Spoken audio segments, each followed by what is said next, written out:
Next session is all about, inviting all the thought leaders from the industry for the panel discussion. May I request our esteemed moderator, Mr. Rahul Goswami, General Manager and Head of Marketing, HCLTech, kindly to join us, sir, and help me to welcome our esteemed moderator of this session. We're going to talk about, can creating an ethical business culture pay on long run? So thank you. Now I'm going to invite our esteemed panelists. Please help me to welcome Mr. Chinmoy Guha, Director, AIM, Technosoft India Private Limited. Please join me to welcome Mr. Chinmoy, everybody. Join me to welcome Mr. Gaurav, Chief Technology Officer, Netpoleon India, everybody. Join me to welcome, थोड़ी तालियों के साथ, ये आपके ही team members हैं. Please join me to welcome Dnyanesh Kulkarni, MD, Deltakraft Solutions Private Limited. Please join me to welcome Mr. Akshay Kumar Sharma, CEO, Medley India, and any representative from Technobind Solution Private Limited. I am most excited for this session where we're going to talk, it will be such a thrilling moment where all the high-tech personalities, all the techno personality is going to talk about business and ethics. So I think this is one of the a dream come true session, and I hand over the mic and the stage to our moderator and everybody. Are you excited for this one? Yes or no? Okay, there is no option for no. It has to be yes or yes. Yes or yes? Yes. All over to you, sir. First of all, it has been a pleasure of mine to kind of keep participating in the events that Sanjay and Sanjeev both have been organizing for past many years. I have been learning a lot from both of the gentlemen, and it's a pleasure of mine to kind of keep learning, gaining insights and understanding industry better in presence of all of you gentlemen. Ladies and gentlemen, thank you so much. My pleasure here.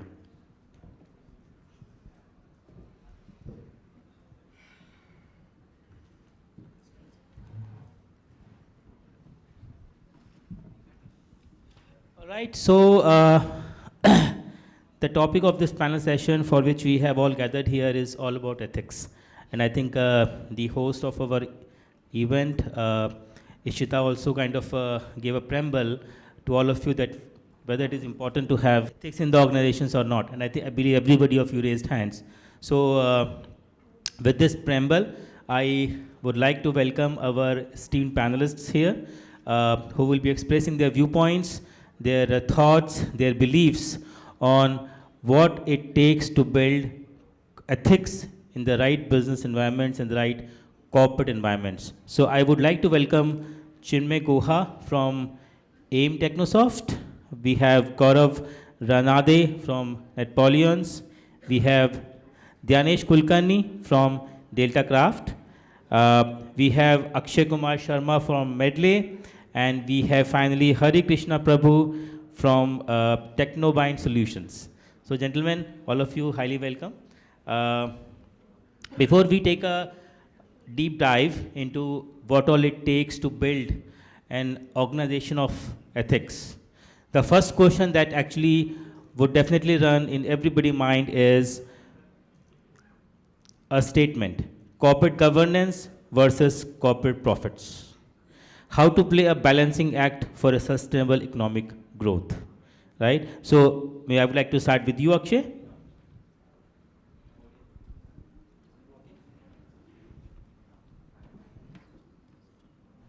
Yeah, I think loud and clear. So I think we have talked about AI in last couple of hours, and this is a time to talk about EI, which is ethical intelligence.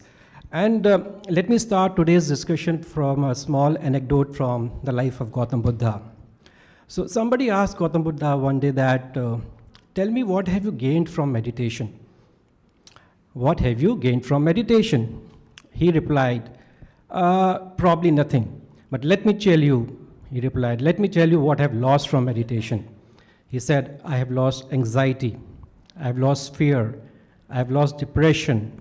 I've lost fear of unknown. I've lost, fear of death, fear of age. So what I'm trying to tell you is that it is not always important that what are we gaining in the whole process.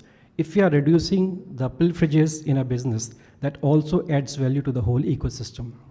So this topic of ethical governance, I think the point why this is relevant is all of us are thinking that these are two different sides of the same coin, which is wrong. In fact, we can have situation where ethical business is adding value to our bottom line and top line. So I think what we have to do as head of organizations is that we have to see that we have to make a decision between when profits and ethics collide. Most of the times when things are right, people do not deviate from their cultural values. When they start deviating is when you have conflicts. And I think ethical decisions are always beneficial for a profitable growth for any organization. So the first thing which we talked about is the power of connections, just the last presentation. And I think when you have an ethical business, the first thing which basically adds value to you is your customers have got a faith on you. So there's a word called Guha in Urdu, which means that you are the well-wisher. So anytime when the customer is feeling that you are the well-wisher, this ultimately results into better orders for you. So I think I would leave this discussion forward for my co-members and talk about more on the same. Thank you. Thank you, Akshay. Hari, your views maybe on? Yeah, good afternoon. See, ethics and profitability, right? So the example I can give you is Tata's, right? Tata built such a huge conglomerate with ethics, and they are always been profitable. So in my understanding, ethics should not come in between the profitability. We in Technobind, as an organization, we believe from the roots that ethics is the most important go-to-market. Ethics is very important for us to build confidence within the ecosystem, hence become profitable. That's my view. Yeah, good point. Dnyanesh, what is your opinion or your personal belief that how we can, in all totality, keep a balance between ethics and profitability for the organizations? Yeah, as both my friends said, ethics should be the plinth for your business, and that plinth should be you, and all the building which is constructed should be passed on with that ethics to your team members as well as your verticals within the organization. If that ethics is transferred to whole of the building, then business profitability automatically comes with your business, and relations with your customers are getting more and more strengthened, and that is what is required in today's scenario and culture of doing business. That is what I think. Okay. Yeah, extending to Gaurav. Yeah, thank you. I think profitability, without any doubt, but how you have earned that profit, that matters a lot. Yes. Profitability definitely not at the cost of ethics. Exactly. Now, every company has the presentation, and the second or the third slide would be in that presentation, the vision and the mission. That how that vision and mission has gone down to the last person in that organization, that matters a lot. How you have done it. There are many of our organizations have done multi-crores, multi-million dollars, but their practices are such like as a malpractices. Everybody knows in that way. But we also want to run the business in a positive frame for that, right? So till the time your organizations are not running on to the PEs or the equity fund investors, and that can be go on to the different losses for that. But yes, definitely that how that the top management has given a message to till the last person in the organization, how they have to deal with their partners, the customers, the vendors. That matters a lot, and that reflects within your corporate governance, and which will reflect into your profitability as well. What I believe that in many organizations, while I've worked into, while I am just dealing with that, and even most of us will not be even want to deal with those organizations that have such malpractices. And many of the times, even this address comes from the top management itself. They and the middle, the lower level of a people will not get into those malpractices till the time that the management is not encouraging those things. So I think being as a owners, that the top management, we have to decide that which way we have to take it, our organization in that way, which can take it into the corporate governance in a longer way with the ethical values. And automatically that profitability will come into your mood. But that also comes with the family values. That family values of that individual, which can't be taken out either into an organization or from a school or the colleges or any of an enterprise, will not let you to teach for that. How you have delved into yourself and then you are pushing towards your entire team for it. That's why the corporate governance has to come from the top of the leadership. And recently, one of a meme, I was just going through with it, and they said that the profit should not come out from your customer's pocket. Right. Exactly. Right? So the profit has to come from how you efficiently run that project and your team is getting out of it. That's only the corporate governance makes that particular difference for that. So profitability will come back after you for that. That's my opinion. Yeah, absolutely. Actually, he has covered everything. I mean, in terms of ethics and profitability on the stuff. See, first of all, ethics. Rome cannot build in a single day, right? So it should be started from your school level. I guess few of schools, colleges has been started already such courses actually. So if your leader, I mean, if your management is not, following the ethical activities, your employees, your base staffs will never do this, follow this stuff. So I absolutely agree with him. If, from the base level and from the upper level follows this ethical stuff, it will cover in every corner of your organizations, and it will affect in, it will get obviously automatically profits. That's it. Profits should not be taken from the customer's pocket. That's the key takeaway. And the premise of this is that you kind of build your own capabilities in order to grow the business with the ethics as the pillar. Dnyanesh, I would like to come back to you with a question. What are the top 3 short-term goals and what are the top 3 long-term goals that can play important role in creating an ethical business model?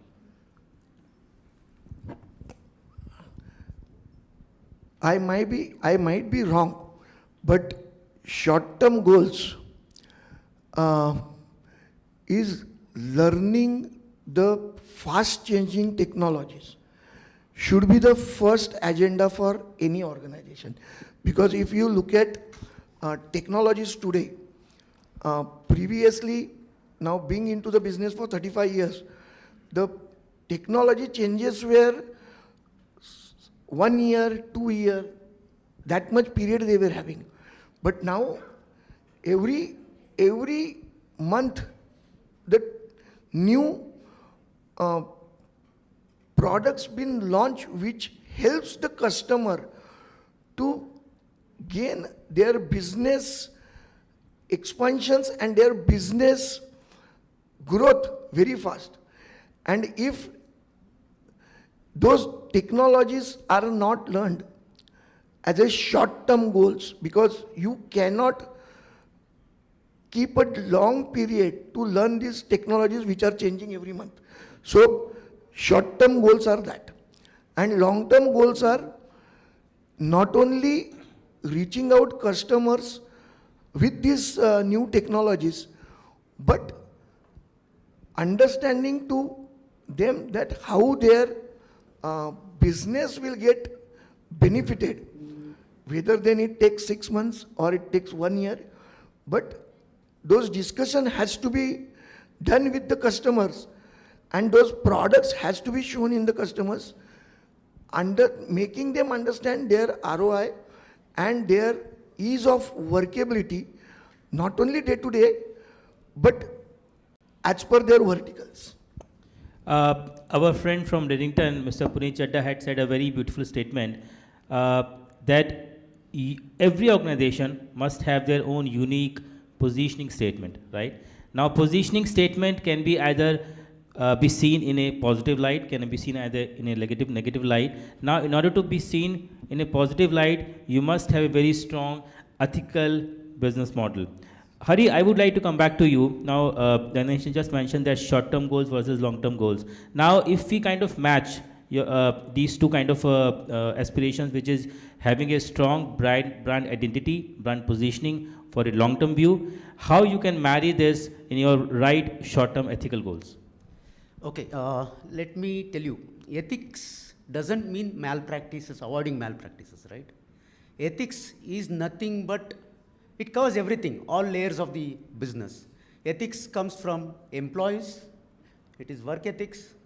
Ethics comes from house, right? Our own residences, our own family, schools. Ethics is at every level.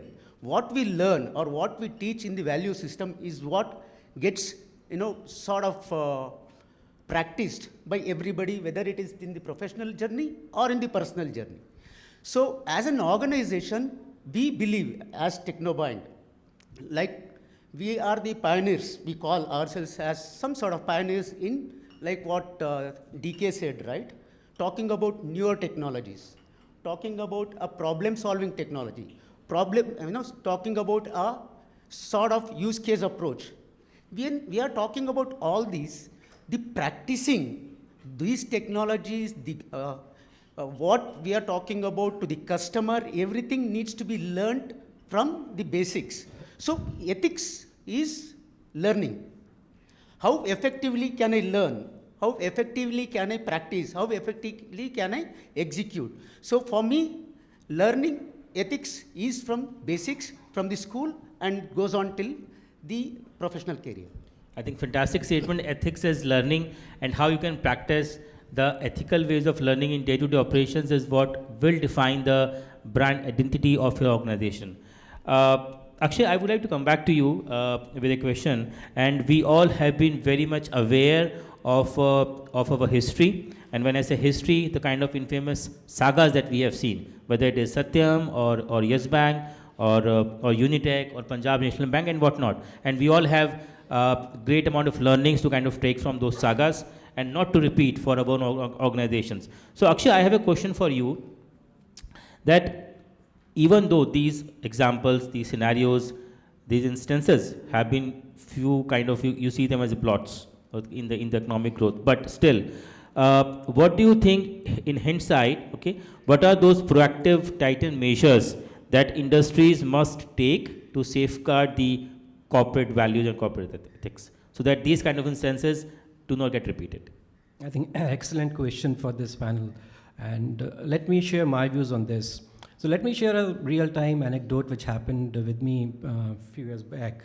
A friend of mine, again, an owner of a big business house, he told me on an evening drinks that, hey, I've come to know about an instance where the manager has not behaved properly and he has misutilized his position with female colleagues. And I want to take a very strict action against him. I said, fair enough, and I want to check him out. I said, fair enough, but when have you come about this incident to you? He said, it has happened almost 20 days back. So my response was that, who is the person who has to be checked out first? Who is the person who has to be checked out? I think what is very important is we as head of organizations are responsible for setting up the complete ethical culture. And if there's a poor governance, the responsibility is on our shoulder. So nobody else to be blamed of. If 20 days have passed on and the owner has not taken any action against a manager, he may be performing the best the sales, but then he is not a culturally fit person to be in the organization. So I think to talk about all these organizations, what is happening with these organizations is that there has been a poor governance. And when I talk about poor governance, it is not about writing. There's something called Mansa, Vacha, and Karmana in Hindi, which talks about your thoughts, what you speak, and how you act. If all these things are not in sync with each other, you will fall into a situation where you will say that you are ethical, you have a good corporate governance, but when it comes to actions, it is missing it. So as long as it's like this that, you are standing in front of a mirror, तो एक आईने में बहुत चेहरे दिखते हैं, दूसरे को क्या बोलें, हम ही ऐसे हैं. So it's a question that we have to basically talk about a single corporate culture in all the instances of our life. So all these examples which we have seen and which you have mentioned, they are primarily a reason where people have bended the rules just because they wanted to.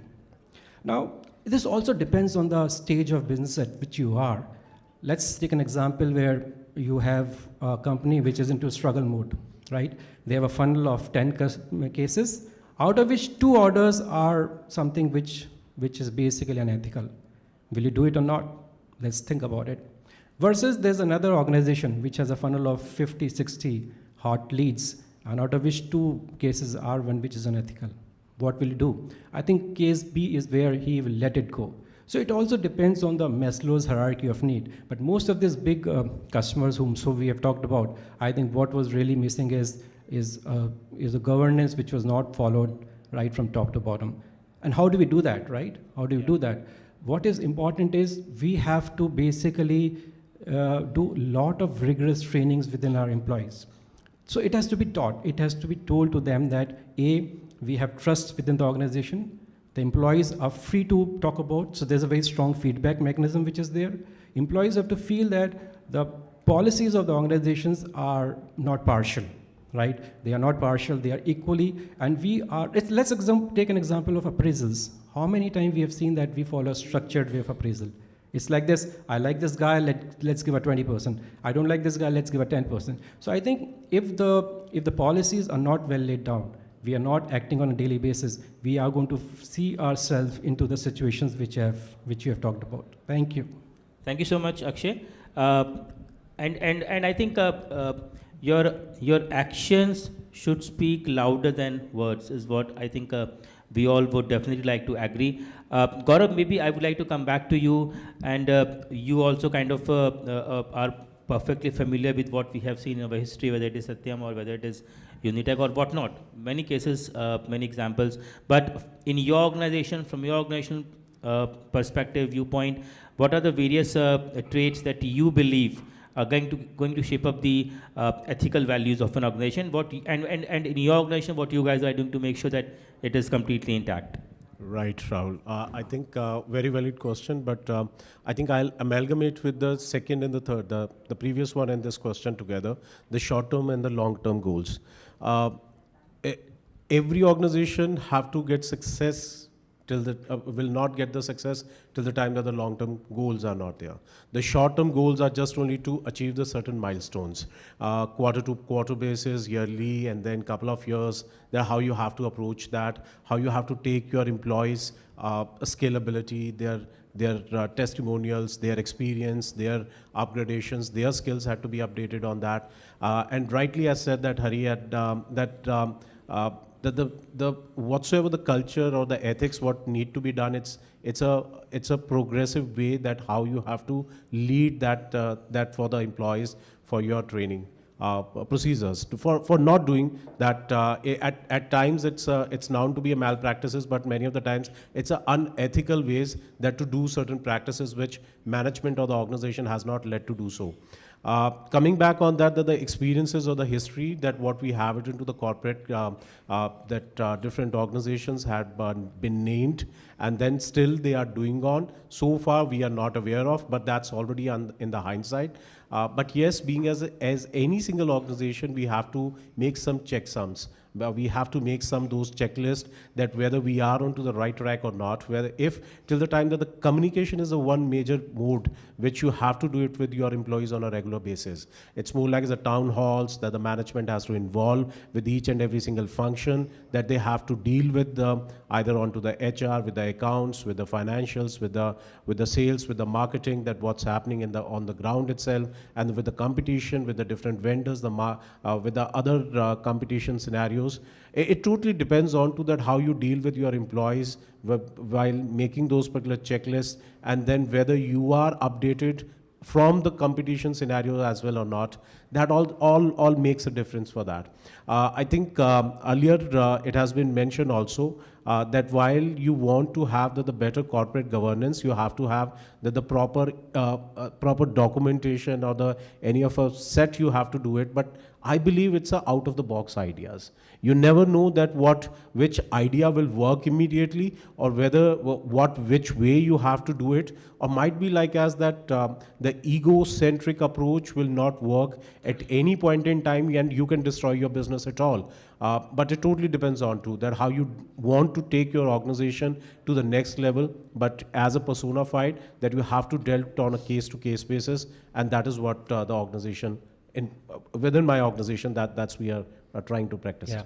No, I think I agree with your point, Gaurav, and I think I will also kind of pitch here that being digital also could be one of the measures that can bring a lot of transparency in the way we do transactions with our customers or with our own stakeholders. So one of the gentlemen from Microsoft was pitching about digital selling. I think digital selling can also be termed as your digital behaviors, your digital interactions, and your digital well-being, right? So I think that would, in many of the ways, would help root out the unethical sanctity of the organization. Yeah,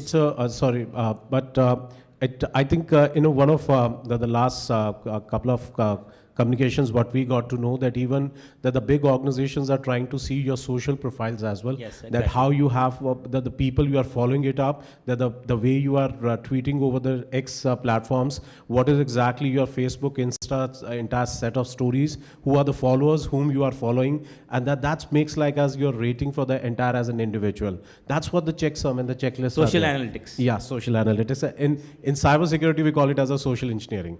Right. Great points. Hari, you have been, you have said a lot about your organization, but again, come back to how are you ensuring that your organization is at the topmost position to be seen as a highly ranked corporate governance-led organization? Your views from the organizational standpoint. Yeah, it's a good question. To be honest, see, we do a lot of business with American companies or even the European companies. One of the important aspect of the business or the agreement that we sign is FCPA. FCPA? Right? FCPA, okay. which is Foreign Corrupt Policy Act. You would have practiced, sorry. You would have seen the recent saga of Adani, yes, which is about FCPA, all about. So we can sign, I'll tell you, we can sign the FCPA, we can have the governance, we can list out, we can have various other tools, digitalization of whatever we talk about. Everything is fine, right? We do a lot of, we use DLP so that, our people don't take the data and send it somewhere. We use information rights management, I saw Secure, right? Whatever the data goes out, we'll try and protect it. Why do we need to do this? We need to do this because there is some sort of doubt amongst ourselves, saying something will go wrong, something is going wrong, or it may hurt me. So it's called fear of unknown. Yeah, exactly. Fear of unknown. So I cannot eliminate the fear. I am trying to foolproof the entire system. But what I said is everything starts with the value system. If an employee, if the customer, if the partner, if anybody for that matter believes in that particular ethics, which is nothing but one-to-one, it is personal, person to person, then you can eliminate most of these things. While we have the best practices, we have defined the, the processes, systems, we have HR practices, we have all that. We are very, very clear in those aspects of the business. But what we always tell is, in my organization, at least people tell me, "Ye gyan deta hai bahut." So whenever I drink or without drinks, I end up telling people, saying, this is how it should be.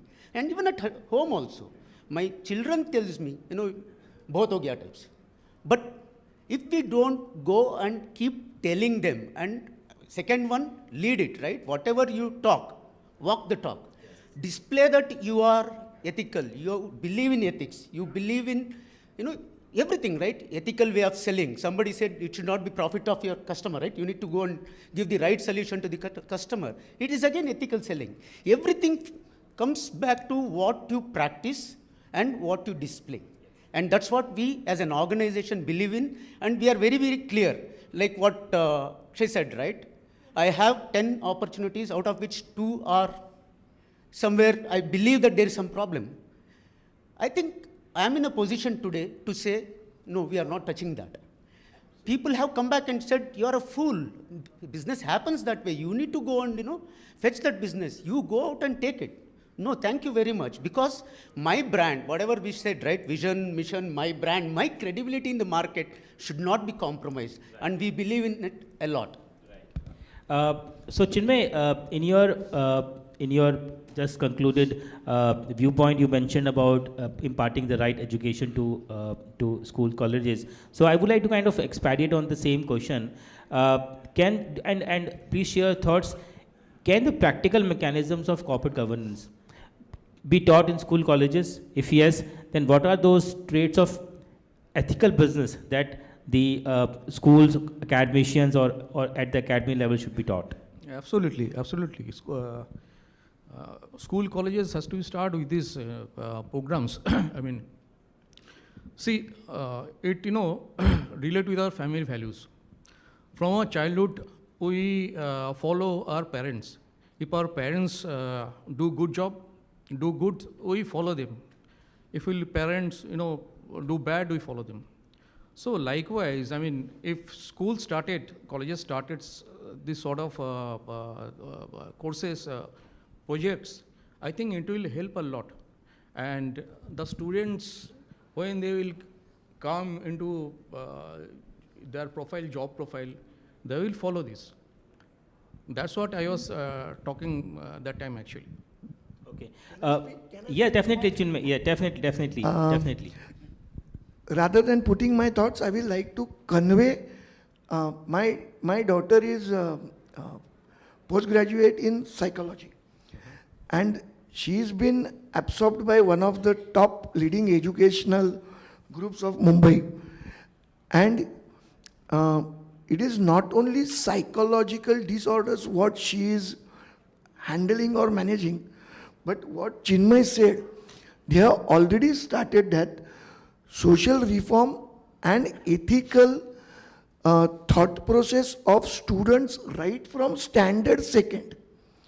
Standard second. Standard second. Okay. So she was burdened from standard second to 12th standard. Now they have appointed one more teacher for second standard to 6th standard, and she is managing 7th to 12th. So what Chinmoy is saying, it is put forward by our education system, by some education institutes already in our social aid. So it will bring changes. It will bring changes. This is call of the era actually. This is call of the time. Yes. So going forward, I mean, we can stop Satyam sort of, and this Adani sort of problem, actually we can stop this. Yes. We can prevent this. So I think if you ask me, Yes. Rahul, what is required is a change of mindset in the education industry, and especially from the policymakers. It cannot be a class which is done once in a month. It has to become like an elective course which the students can opt for. And it has to be something like, for example, you select out of 18 courses in your business school. This could be one of the courses where they talk about business ethics, they talk about work-life balance, they talk about digital wellness. Otherwise, these will become like a once-in-type seminars. So till the time this is happening as a part of the whole ecosystem, otherwise it will be like good to have, but then it is not like any other elective. So what is very important is our government is understanding this point, but then it has to be taken as a strong electives. I know a couple of universities. Schools, it is very difficult to take it as an elective, I understand. But then with autonomous universities, it is quite easy to adopt this subject as an elective. And I know a couple of universities where they have taken this initiative, and it is one of the electives, especially for B schools. B schools, and I think before business ethics, what is very important at that age is How do they manage stress in life? How do they manage work-life balance? How do they handle digital wellness? And so there are certain stages in life where importance of certain aspects are more, more relevant.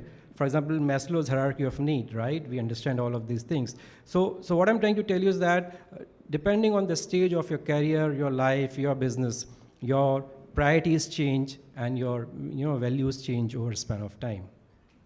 No, I think good points. And now I think, in an organization, generally the decision makers are at the top of the funnel, right?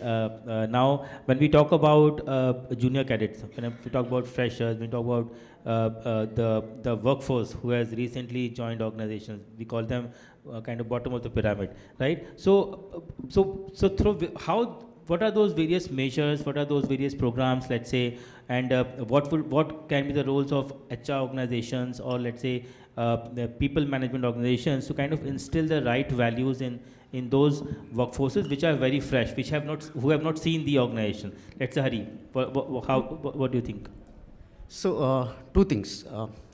As personal interest, I also do some sort of workshops for engineering and MBA colleges. As it's a free kind of, I like that. And what I go and talk to them, they call us saying, interview skills or presentation, whatever those things, right? But one thing that I love telling people is when you approach an employer, when you go for an interview, first thing is you should know what you're going to talk, right? And you should always talk the truth, whatever you have learned, and then go present, because it's easy to format your resume, easy to format your thoughts, go get a job and do not perform and lose. Instead, so my point is ethics start from there. Right. What exactly is that you are talking about? What exactly you are getting into it, you should know, so that you can conduct or you can deliver whatever you are expected to do in a proper manner. Ethics is a very big word, right? It has various meanings. It has various meanings, it has various layers. Exactly. Right. For me, ethics is nothing but I am supposed to deliver something. I have been hired to do something. I have been hired to meet 4 partners every day. I am supposed to meet 5 customers every week. I am supposed to learn 2 products every month. These are ethics. And this is what we teach. We have a very strong campus recruitment policy, and we actually, as a small organization, but whomever we hire, 1 year, we don't put them on field directly, we train them. We train them on various aspects.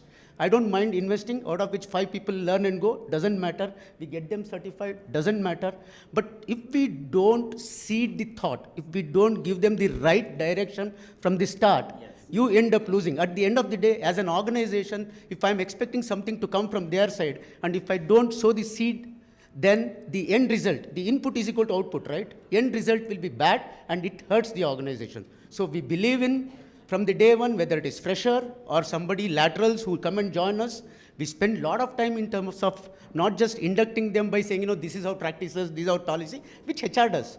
But we spend, as founders, me and my colleague, we spend a lot of time with each one of these. And second one we do, every 3rd Friday of the month, we have something called as, not town hall, but we take one topic. It could be some book, Atomic Habits, or something like that, and start telling them, we have read this, these are the 10 things that we have learned, why don't you look at it? And we also tell them, please go ahead and study or read, which helps them. So it's finally, as the founders or as the people who are actually driving the business, whether it is in an OEM or our own organization, we actually have to lay the road for them to walk. Otherwise, definitely, I think truly inspirational stuff. And I like the term seeding the thought, and seeding the thought can be applicable for any kind of layer of management, business management. Rahul, just I Yes, will add please. one to Hari. If what we all are talking, if we are really delivering it in our organization, let me tell you very loudly and bluntly, if we take people and if they are not in a position to get adopted as per the company policies, they cannot sustain. Yes. They leave the company within few months. The companies are blamed that इनके office में लोग टिकते नहीं है, लेकिन it is sometimes it is reverse, that company ethics, company workabilities, company compliance are not been accepted by them as a person, and then they leave as well. Yes, you're right. You're right. Everybody will believe Yes. and everybody will accept it. Yes, and I think that indicates the true mettle of the employee also, as Hari just said, that you have to teach the kid that the first step of getting to organization right manner is your CV, your resume should be kind of clean, and you cannot just fudge your CVs, and with that you can gain entry into organization, but you cannot sustain. You're definitely, so I think that's the seating the thought. I like the statement. Yeah, please, Gaurav. Rahul, I think while we are putting all these things, let's be very practical as well. Being as a society, we also are responsible for it. Yes. Being as a family, we are pushing a kid that to do whatever. Once you have completed your graduation, bachelor or anything, you have to get a job. Whatever you want to put it into your CV, you want to modify, you want to manipulate that, do it, but do that. That the ethics, suspend over there immediately. We are not talking about the practical, the reality of the grounds as well. प्यार जंग मोहब्बत में सब कुछ जायज़ है. We always say that. Everybody knows about it. Even in this particular room, that even in our distributors, SIs, the customers, what we are telling to the intern doesn't matter. Whatever you want to do by hook or crook, you have to take this deal. That these are the ethics.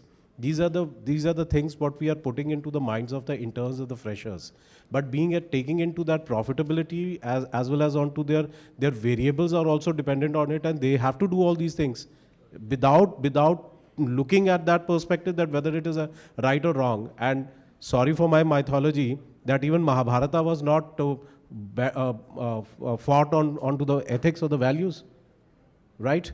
So when we push it towards a Gita pad lo, Mahabharata dekh lo, then the Ramayana was slightly much better onto that Maryada Purushottam, so we should not debate on that part. But take it on to the Mahabharata, that's Krishna has done many of the things which were against the ethics as well.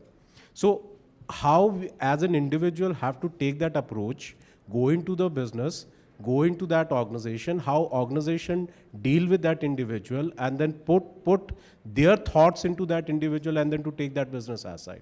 That matters. Yeah. That's only the one thing I just want. I think seating the thought with a perspective that how much is the profit and how much is the loss.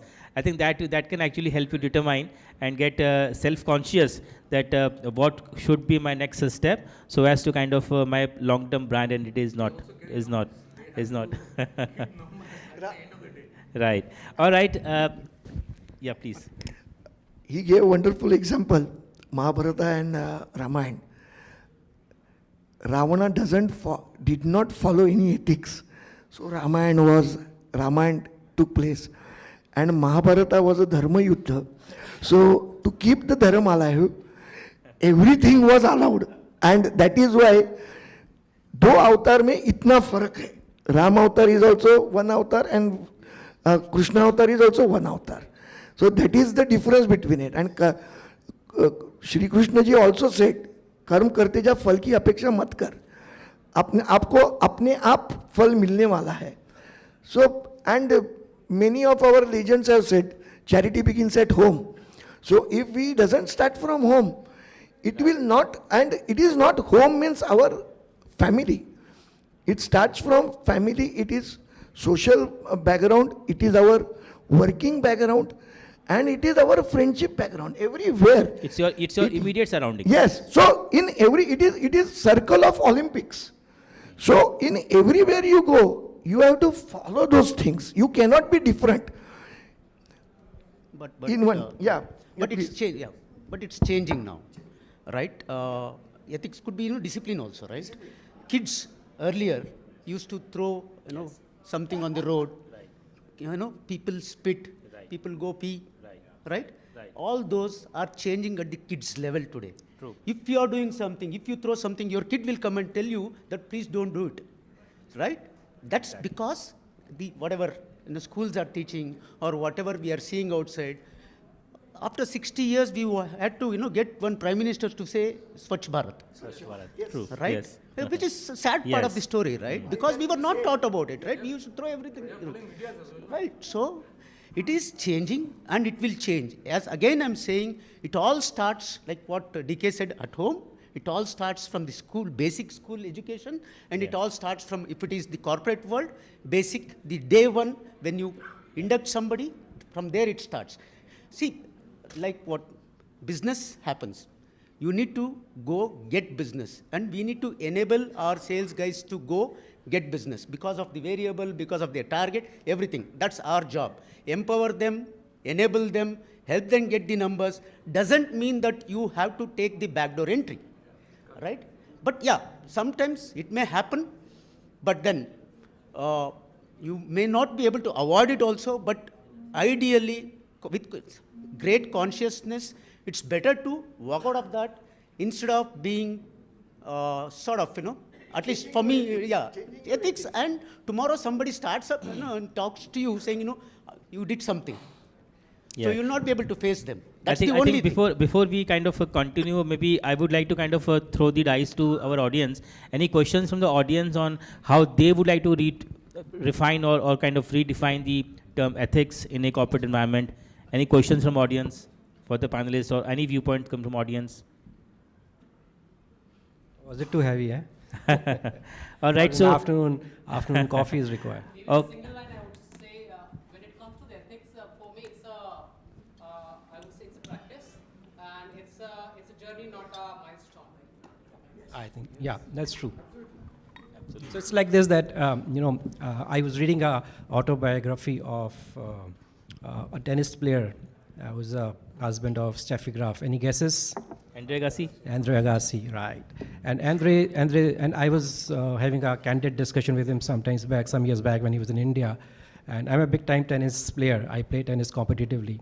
And in his autobiography, he said, I hate what scorecards don't tell about players.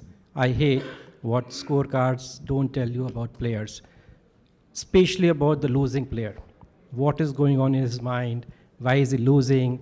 And he is in so much of pressure. So I think what is very important is while these ethics we're talking about, there are so much pressure which is going on in the mind of all the stakeholders. And nowhere it is said that the profits are bad. End of the day, the objective of any business is to make money, is to add value. In fact, not really money, it is to add value to the stakeholders, to the promoters, to the employees, to the customers. And in this whole process, if everybody is getting added value, that means it's a really, really ethical business. So that's one of the ways through which you can define whether a business is ethical or not. Yeah. Any Yeah. closing message The from your last- side, Gaurav? The Yes, last please. one. Yeah. One word I'll take it as a practice, and the other one from Hari. That's a discipline. I think that's why industry is focusing more towards the ex-servicemans, that they have like as a practices for the best of the things dedicated towards the nation, the loyalty, honesty, and that discipline is again that there won't be any match for that. So what we have to learn from our soldiers in all the forces, this is what the values and the ethics need to be maintained. That's only from my side. Thank you so much. Thank you so much, everyone. And with this, our panel session comes to a conclusion. And I wholeheartedly kind of convey my thanks to each of you to kind of pour your heart here and had a healthy conversation. Thank you so much. And thank you from our side, Rahul. It was nicely moderated. Pleasure, my pleasure. We will like to thank Sanjay and Sajeev for keeping this discussion, because this is now becoming more core area of our business practices. Thank you. Thank you, Sanjay, and thank you, Sanjeev. Sanjay, we were talking about EI instead of AI, ethical intelligence.